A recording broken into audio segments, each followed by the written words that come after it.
Python dasturlash tillari like bosing obuna bo'lishni unutmang unda ketik.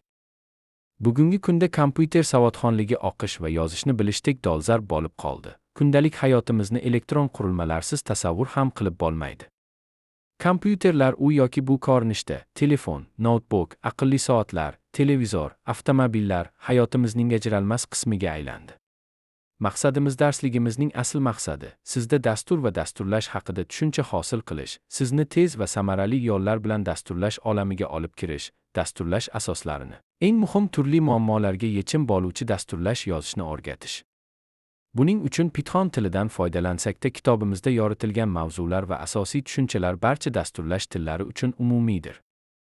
Bir qism asoslar kod yozish uchun, avvalo, kompyuterimizda Python o'rnatilgan bo'lishi kerak. Agar sizning kompyuteringizda Windows yoki Mac operatsion tizimi o'rnatilgan bo'lsa, bu Python.org download sahifasiga kirasiz va download tugmasini bosasiz. Yuklab olingan faylni ochamiz va yangi ochilgan oynada add Python 3 xitobat matnini belgilaymiz va install now tugmasini bosamiz. Va yana unutmang, boshqa videoda uni amaliyotini ko'rsatib o'taman.